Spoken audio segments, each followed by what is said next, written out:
Hello to all my YouTube viewers and my dear students. Today the chapter we are going to read is Educating Mother, जो कि हमारे wind Chimes class 7 का chapter 9 है। इससे पहले हमने बहुत सारे चैप्टर्स इस बुक से रिलेटेड क्लियर किए हैं, कवर किए हैं।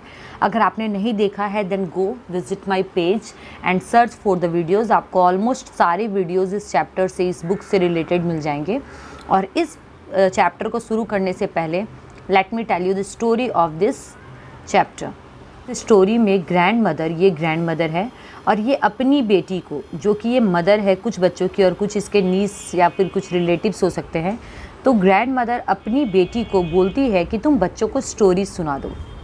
अब आज के टाइम में बच्चे बहुत स्मार्ट हैं and the children sitting here are really very smart. वो बहुत स्मार्ट है। जब मदर अपने बच्चों को स्टोरी सुनाना शुरू करती है ना, तो सारे बच्चे ऑलवेज इंटरप्ट करते रहते हैं, कुछ न कुछ बोलते रहते हैं उस स्टोरी से रिलेटेड। तो मदर सोचती है कि इस स्टोरी को रोक कर मैं दूसरी स्टोरी सुनाती हूँ, शायद इसमें बच्चों को इंटरेस्ट है। और ऐसे करते करते वो 2-3 स्टोरीज सुनाती है, लेकिन बच्चों को उसमें इंटरेस्ट नहीं आता है और वो अपने ही वर्ल्ड में अपने कुछ लॉजिकल, कुछ इलॉजिकल ऑलवेज आर्ग्यूमेंट्स देते रहते हैं। And it is really very interesting story. इसमें बच्चों का बहुत अच्छा चाइल्डहुड जैसे वो सोचते हैं उस तरीके से डिपिक्ट किया है। तो चलिए बिना देरी किए हम इस स्टोरी को समझ लेते हैं। उससे पहले मैं बता दूँ, ये है Ambu. This girls name is Ambu और ये है जानकी, इसका नाम जानकी है। और ये छोटा सा जो बच्चा है ये है रामू और ये जो है ये बैठा है, इसका नाम है वेंकू। तो यहाँ पर हमें इंडियन रिलेटेड नेम्स मिलेंगे क्योंकि ये लिखा भी है सुगंधी कृष्णमचरी ने, जो कि एक इंडियन राइटर है। So this is really very interesting story. आपको स्टोरी कभी कभी कंफ्यूजिंग लग सकती है बट ट्राई टू अंडरस्टैंड। आई बेट आपका सारा कंफ्यूजन दूर हो जाएगा। बने रहिएगा स्टोरी के साथ। You are watching study table. और अगर आपने अभी तक मेरे चैनल को सब्सक्राइब नहीं किया then please hit the bell icon button, subscribe my channel to get the regular videos. Let's start. It all started when my mother asked me to tell the children a story. ये तब की बात है, ये सब तब शुरू हुआ ये किस्सा जबकि मेरी मदर ने मुझे कहा कि तुम एक स्टोरी सुना दो। I cleared my throat and began. और उसके बाद मदर अपना थ्रॉट को क्लियर करती, जैसे हम लोग करते हैं गाना वगैरह गाने से पहले या फिर कुछ एक्सप्रेसिव कुछ बोलने से पहले, और वो थ्रॉट को क्लियर करते हुए स्टोरी को बिगन करती है। Long long ago, how long ago squeaked my 3-year-old nephew Venku. तो जैसे ही वो बोलती है लॉन्ग लॉन्ग एगो, उसी समय उसका जो छोटा सा नेफ्यू है जिसका नाम है वेंकू, वो बोलता है स्क्विक्ड, मतलब ट्वीट करता है, बोलता है कि कितने long ago, how long ago, never mind it was a long time ago, let get on with the story. Then speaker वापस से बोलती है never mind it was long time ago, बहुत पहले की बात है, let's get on with the story. चलो अब स्टोरी को स्टार्ट करते हैं। Try telling my history teacher that, said my 12-year-old daughter Ambu. She insists that I get all the dates right in my history test. Okay, तो जब वो बोलती है लॉन्ग लॉन्ग अगो, अभी स्टोरी शुरू हुई है, थोड़ा सा ही बोलना स्टार्ट हुआ लेकिन बच्चे इंटरप्ट करना स्टार्ट कर दिए हैं।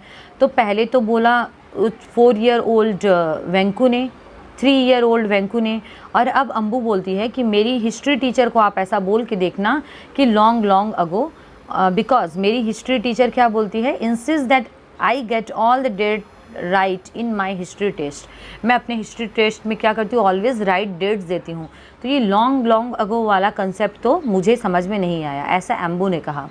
आई decided to ignore her, there was this girl called Goldilocks. तो जो स्पीकर है वो डिसाइड करती है कि मैं इग्नोर करूंगी अम्बू को, बात को, और उसके बाद वो स्टोरी को कंटिन्यू करती है। That there was the girl called Goldilocks. एक लड़की थी जिसका नाम था गोल्डी लॉक्स।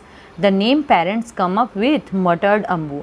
वापस से अम्बू ने इंटरप्ट किया और इंटरप्ट करते हुए बोली कि पता नहीं पेरेंट्स को ऐसे ऐसे नाम कहाँ से मिल जाते हैं। Thank god you didn't choose to call me long nose और सॉसर आइज़। और उसके बाद वो अपनी मम्मी को बोलती है कि थैंक गॉड आपने एटलीस्ट मुझे लॉन्ग नोज़ या सॉसर आइज़ जैसा कोई नाम नहीं दिया। Saucer eyes means open wide eyes in amazement, जिसकी आइज़ बहुत बड़ी बड़ी होती है। तो अम्बू की आइज़ में भी बहुत बड़ी है, तो उसे ऐसा नाम नहीं दिया गया है, जिसके लिए वो अपनी मम्मी को थैंकफुल कर रही है, बिकॉज इस स्टोरी में किसी के पेरेंट्स ने अपने बच्ची का नाम गोल्डी लॉक्स रख दिया, जो कि अम्बू को बहुत वियर्ड लगा।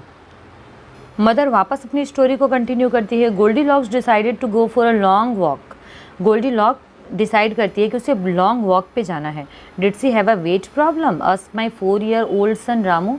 और उसके बाद उनके ही बेटे ने, जो 4 ईयर्स ओल्ड है, रामू जिसका नाम है, वो पूछता है अपनी मदर से वो लॉन्ग वॉक पे क्यों गई थी, क्या उसे कोई वेट प्रॉब्लम था? No, she didn't. She went for a long walk and strayed into the forest. Soon she discovered that she was lost.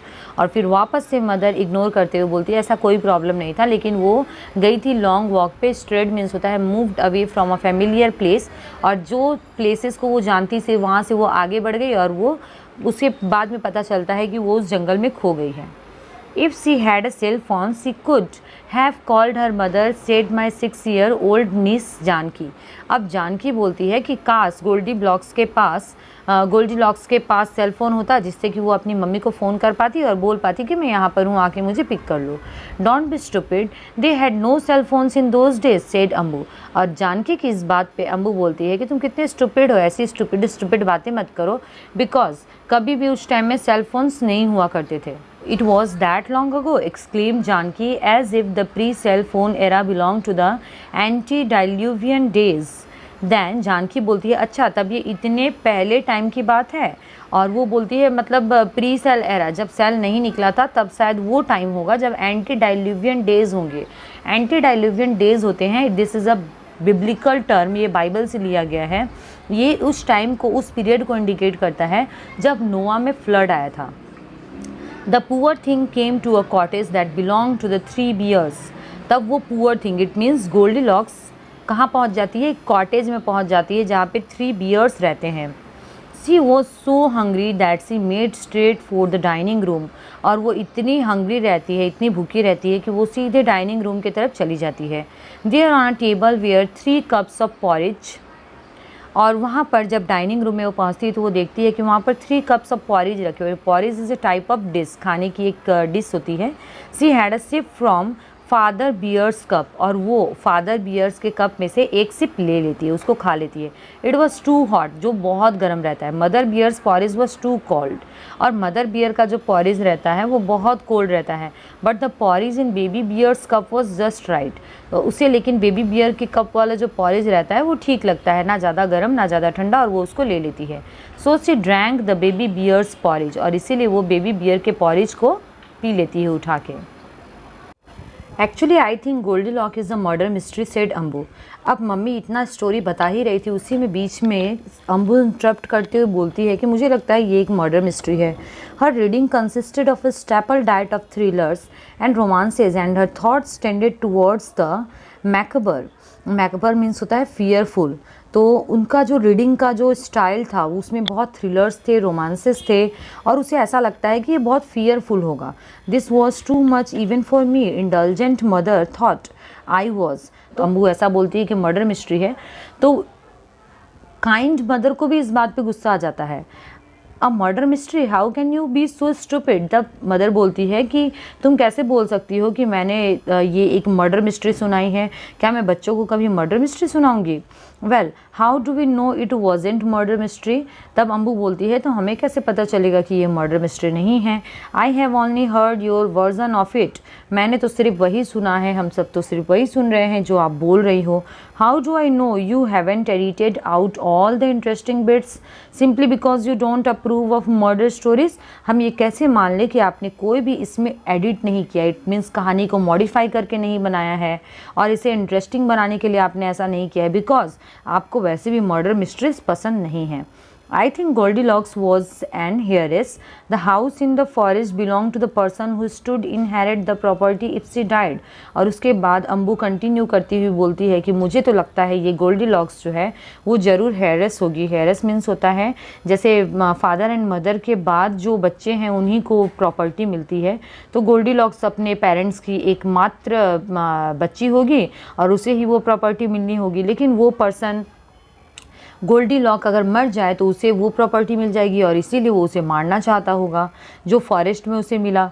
Seeing her go into forest he must have put a bowl of poison porridge in the cottage.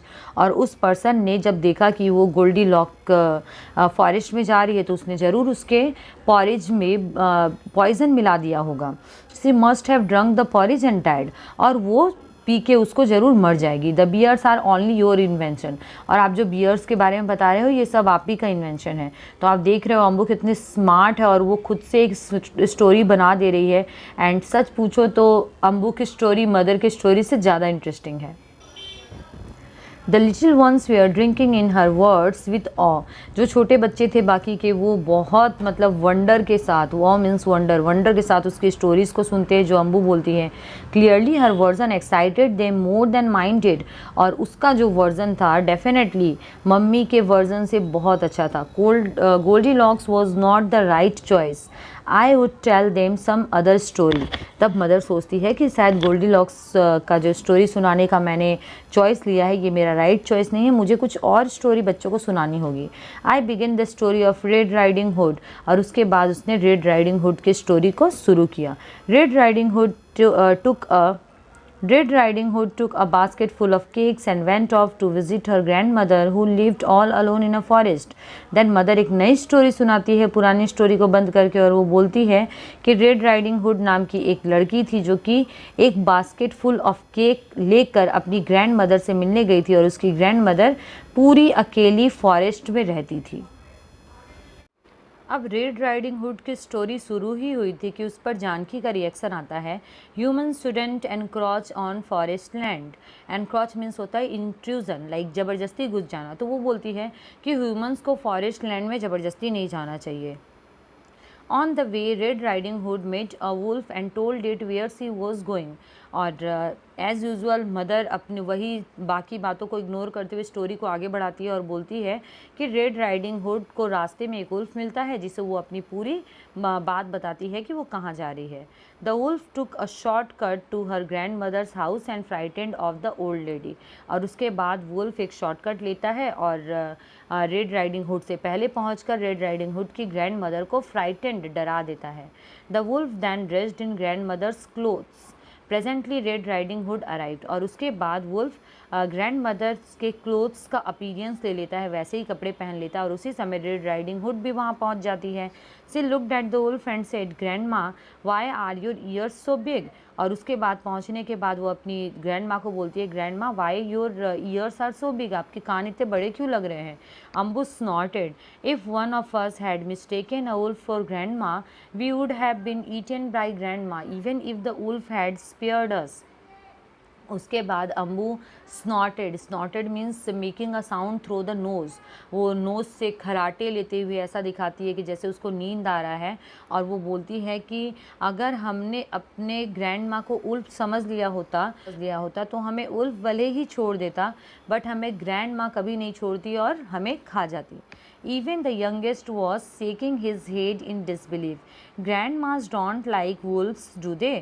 और जो छोटा सा बच्चा था जिसका नाम रामू था वो भी डिसबिलीफ में ऐसे सर हिला रहा था, बिकॉज ये स्टोरी कुछ जम नहीं रही है कि कैसे एक उल्फ ग्रैंड माँ का अपीयरेंस ले सकता है। ग्रैंड माँ don't look like wolves do they. Grand माँ कभी भी वुल्फ्स जैसी नहीं लिख सकती है, वो कैसे लग सकती है। My mother was watching me carefully I could sense an air of hostility gathering against me.